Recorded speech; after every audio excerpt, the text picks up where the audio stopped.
The 2024-25 Women's Super League is on the horizon. In preparation, we're previewing every single team and discussing how they'll shape up over the next campaign. We take a look at the transfer business conducted by the teams so far and offer suggestions of who else they should move for before the season gets underway. Today, we discuss Aston Villa. Following a disappointing 23-24 season that saw them drop down the table, we discuss how Villa can get back in the fight for Europe under new manager Robert de Boer. We analyse their shrewd recruitment thus far and what else they need to compete with the likes of Tottenham and Liverpool. This is our 2024-25 season preview for Aston Villa. Alright, let's get into it then. Today is the second preview for the 24-25 Duracell season and we are on to Aston Villa. So we'd like to start these by looking back through last season. I think last season was quite disappointing for Aston Villa. They dropped from 5th to 7th in the table. They had Rachel Daly, who was the top goal scorer in the division the season before with 22 goals, dropped down to just 8 goals. So a big drop off in their attacking returns, a big drop off in their league position, and ultimately at the end of it, Carla Ward has moved on. So a time of transition now for Villa. Yeah, very much so. I think the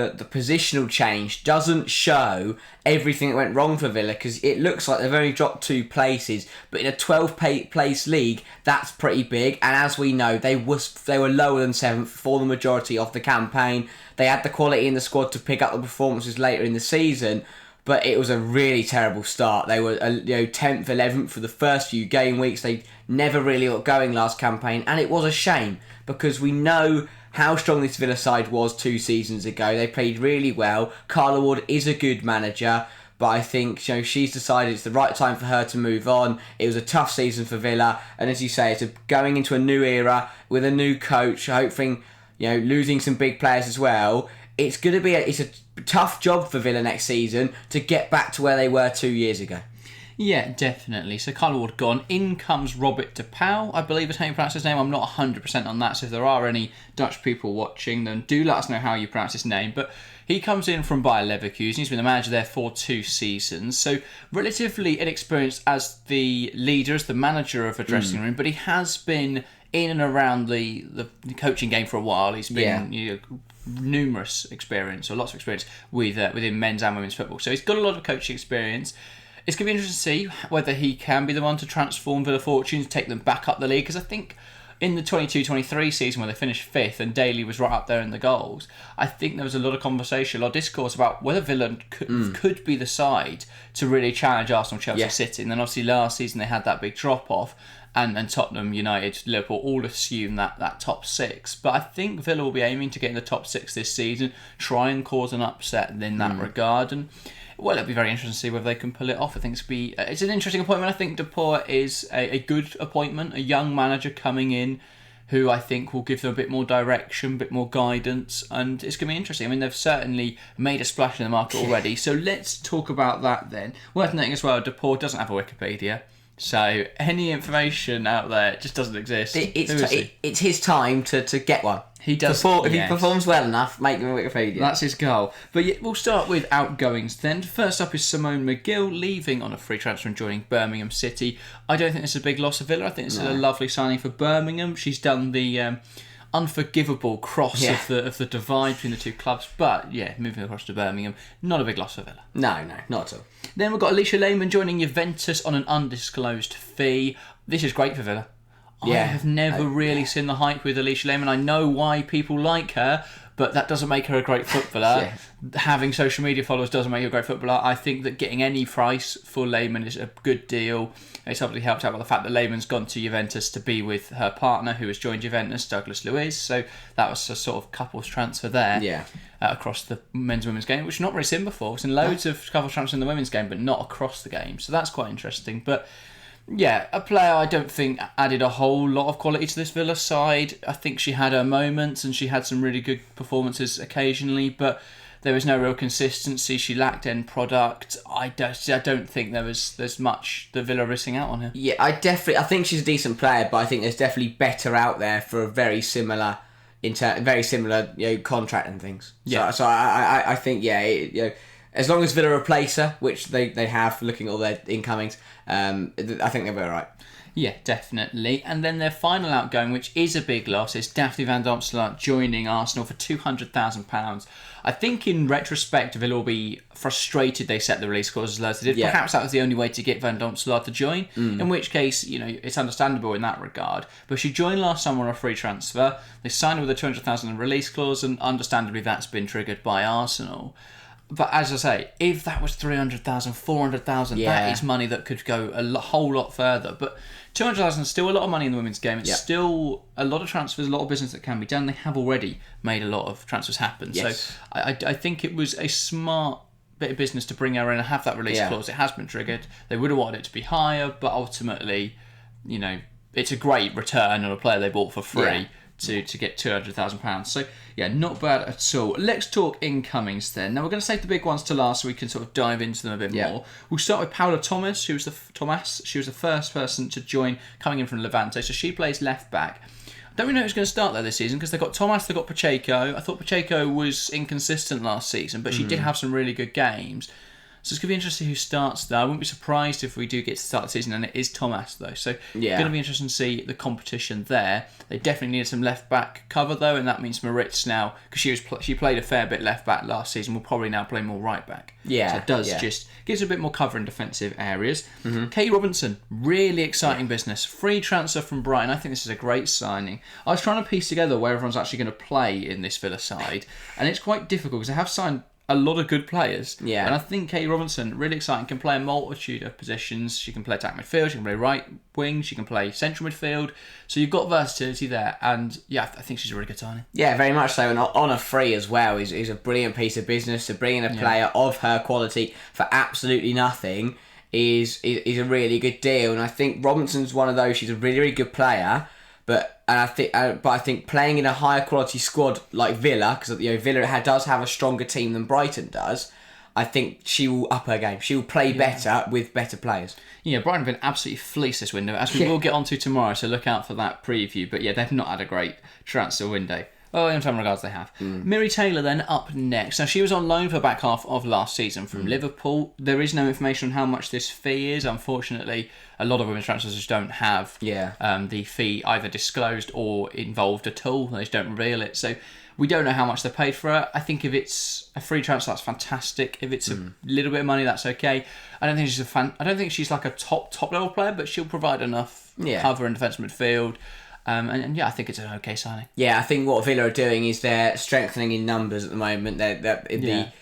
They're finding better positional depth, and that's the main thing, I think. Definitely. So for us, up next then, Sabrina D'Angelo joining from Arsenal on a free. This is an interesting one. I think it's a big downgrade on Van Domselaar.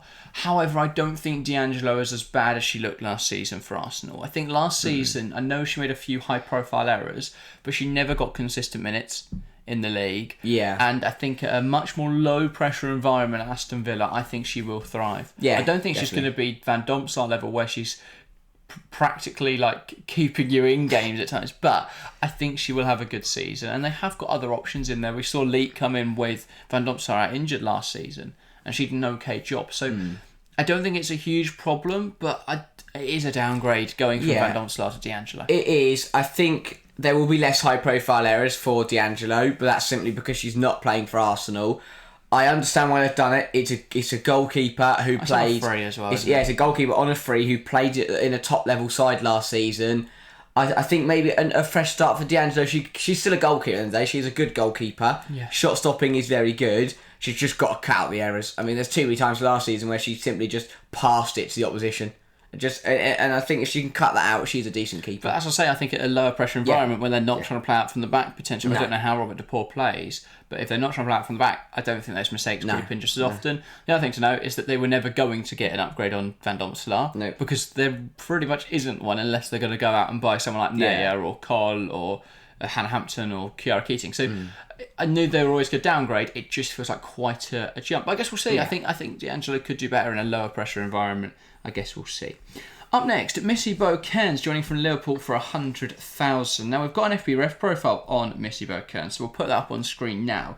I think this paints her in a really positive light. I like her a lot, Missy Bo-Cairns. I think she's a really exciting player.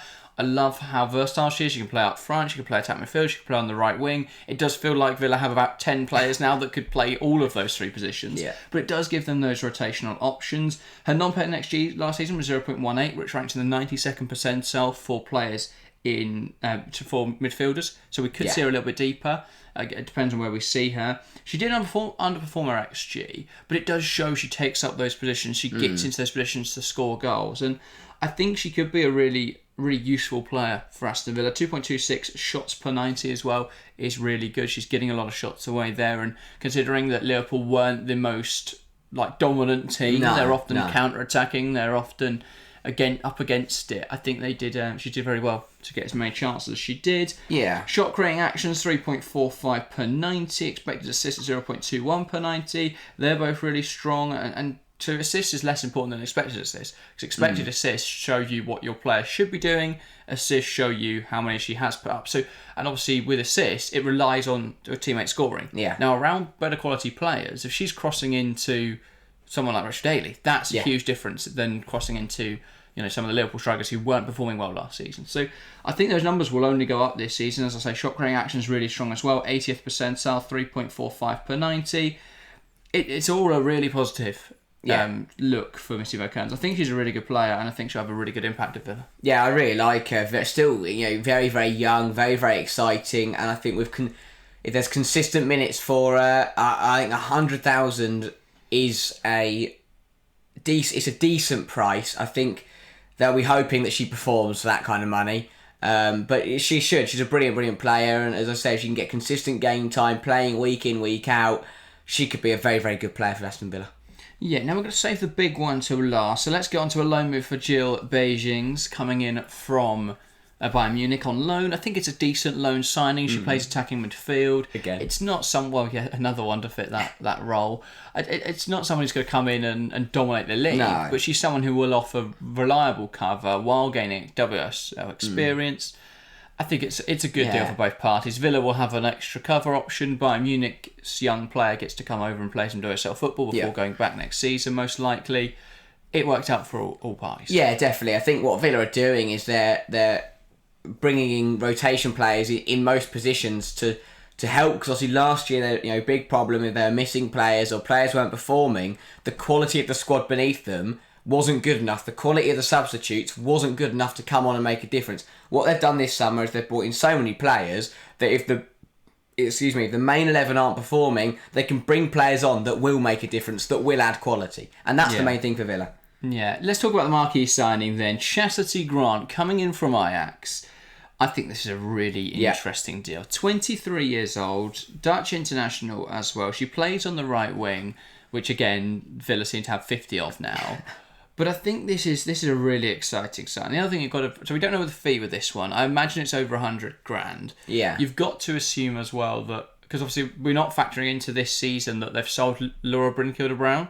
Yes, of course, is like, a fair bit of money there as well. I think that's 150 grand to Manchester City. So they have made a lot of money, Aston Villa, that they've not then spent. So with that and Van Domslaar, they've clearly gone out and splashed the cash. I think Grant's a really exciting deal, though. A really good right winger who I think will come in and add some quality. I mean, obviously she's got Champions League experience playing that with Ajax this season. It does feel like Ajax have been torn apart this summer with Romy Leukter joining PSG, I believe, as well. So, they have really been torn apart. But this is a great deal for Villa. Really good player. Very, very good player. As I say, brings experience at just 23 as well, which is, very rare. I think she's a very exciting player. Villa, they've got a really young side, and I really like it. There's high potential for this side, and I think Grant will. It's good as well for Grant because she's young, but she will deliver from day one. There are some players in this Villa side where you think you've got to give them time, give them a year to adapt and to improve their performance. With Grant, she'll come in and she'll be instantly be at the level. I think she's got the quality to play in the WSL, and I think she's going to show that next season. Yeah, it's going to be interesting. I do think her end product lacks a little bit, and that'll be interesting to see if she can put up more goal contributions. Yeah. But overall, I think it's a good signing. I think she'll come in and add some real quality. So let's have a look then at how this squad's lines up, how I think it will line up. Now, a lot of the attacking positions, I've gone based off what the website says. So if it says striker or winger, now a lot of those are going to be inaccurate and we won't know to start the season. But we can still, a lot of these are players that can play a lot of different positions. So we're just trying to start to piece together what this squad will look like. So in goal, you've got D'Angelo and Lee. I think that's fine rotation there. If D'Angelo's having a stinker, you can put Lee in. You've got options there. I think they're both decent enough goalkeepers to cover the season. In the back four, at right back, you've got Mailing and Maritz, which is actually really strong rotation there. And having non-Maritz who could play anywhere across the back line as a rotation option, that's a really nice very strong to have. At right centre half, you've got Patton and Corsi. At left centre half, it's only Turner, but as I say, Maritz can play there. I wouldn't be surprised though if Villa were looking at a centre half, because they're only about 1 or 2 defensive injuries away from being very light on numbers. Then at left back, they've got Thomas and Pacheco. So they seem fairly covered at left back now. I think that Thomas is an interesting signing. It'd be interesting if she can adapt to the WSL story. And I think Pacheco had some really good games last season. And if she can build on that, I think she could be a really, really good player. In the pivot then, we think it'll probably be Nobbs and Taylor to start the season, but you've got Parker and Staniforth who could also play in there. If they were going to play a single pivot player and then 2 more advanced midfielders, we could see Missy Kearns drop into there with Kenza Darley most likely. So it'll be interesting to see what they do in that regard. But if they are going to stick with this double pivot, now we don't know, again, I don't know much about Deport's tactics, then we think it'll probably be Nobbs and Taylor. I would struggle to see a way Jordan Nobbs doesn't start. We might be in a position where they play a midfield 3. And then if they're playing a more difficult opposition, they might bring in like Staniforth and bring it a bit deeper, that midfield. If they're playing somewhat lower down the table, they might put 2 more advanced midfielders on there to try and break them down easier.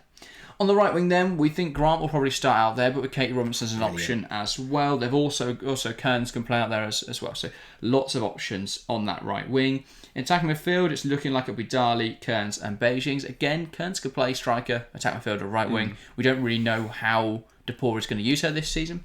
That left wing, you've got Kirsty Hansen, who's been a fairly solid performer for them for a few years now, and Adrienne Leon, who brings a lot of experience, but I just don't think the end product was there last season for her. And I just think... I think Hansen will start. Leon's an okay backup, but that could be a position they look to improve in. I also think they lack depth up front. They've got Rachel Daly, and obviously she will play every game if she's fit. But their backup then's a bit murky. I guess because Missy Kearns can play there, they're probably all right now. But Ebony Salmon is listed as a forward on their app, so I put her up front. I think she'll probably play more on the left, but I guess we'll see. There's lots of options here with this Villa squad. Players could play anywhere. Last season, at times, they played a 4-4-2 and Darley played up front with Daly. So who knows where anyone's going to play. But they have got a lot of options. It is a really strong squad. I think they've done well to construct a team that I think can rise up the table. If you're going to say, is this better than Liverpool? But I think it probably is. Is this better than Tottenham?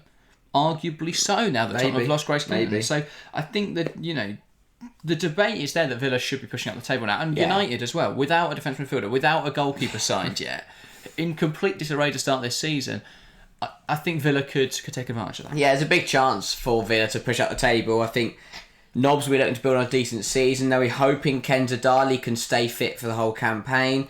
And I think what they've done so well in attacking areas is they've brought players in. So as you say, if Leon has a bit of another tough season, if Hansen isn't firing or Daly only manages another season with only 8 goals, players like Grant can pick up the performance. Players like Kearns can come in and they can find the goals. So what Villa have done well to cover themselves in every basis, really. So if one player's not firing, or say they're struggling on the left-hand side, the right-hand side can pick up the performance and they can deliver the numbers.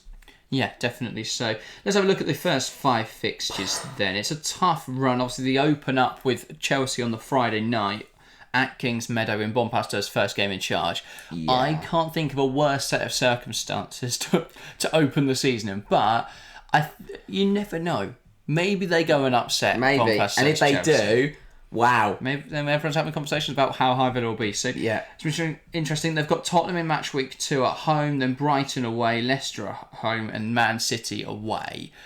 It's a tough first 5. If they go into the international break, which is the week after this, on 9 points, that's a dream start for me. Yeah, because that means they've beaten one of Chelsea, Tottenham, and City. I think the Tottenham game it's a horrible one because at home, that's the kind of game they'll want to be winning. But second game of the season with a new manager, I don't think Villa will be going into that game, firing all cylinders, especially after Chelsea away. But they might win. Who knows? Maybe Villa can pull off a masterclass here, and then, but yeah, it's not a nice first five. I think the main thing for Villa is give the new manager time, give the new players time, because it might be another tough season for Villa, but they've just got to use it to build on. I think the thing that De Boer can bring in is consistency. Look at what he did by Leverkusen. He was consistent in those 2 seasons. Villa needs something consistent. I think they take 6th place. They just need to, stabilise themselves and not keep, as long as they're not dropping down the table. I think that's a decent campaign. Yeah, they're in a weird position where 6 points in the first 5 seems to be the minimum. Yeah. But 9 points would be a dream. Yeah. So for me, they've got to beat Brighton, they've got to beat Leicester, and then if they get anything from the other 3 matches, they're laughing. But I think it's going to be interesting. It's a tough first 5 for Villa, having to play the 2 title protagonists most likely, or 2 of the 3 title protagonists, I should say, with Arsenal probably being up there this season. But yeah, it's a good chance to test themselves. If they come away from it with 15 points, they're going to win the league. So that's the other way you can look at it. On the 21st of October, on that Monday, we're sitting here going, Villa just beat Man City. Villa are going to win the league because they've won all their games. But yeah, it's going to be interesting to see. I think Villa have made some good signings. I think they've put themselves in a really good position. They need... De Boer's got to find Daly's form again. Yeah. Or Daly's got to find Daly's form again. If they can have her scoring 20 goals in the league... Again, I know that's very high, but it would push them right back up the table. Yeah, definitely.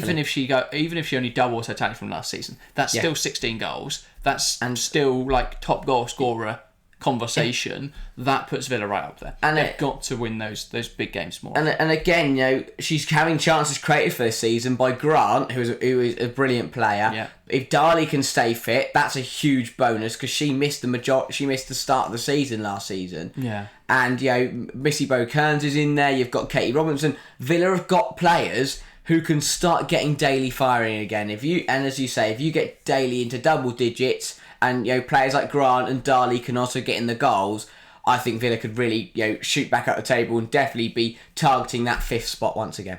Well, that's the other thing. I say they need to get Daly firing, but equally they've got players around Daly now 100%. Who will contribute 100%. In the goals tally.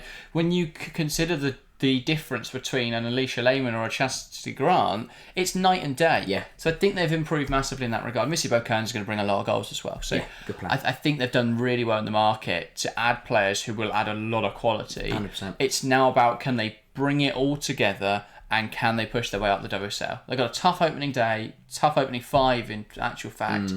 If they can get through that, get into the international break, and then make a real good run at the season. 100%.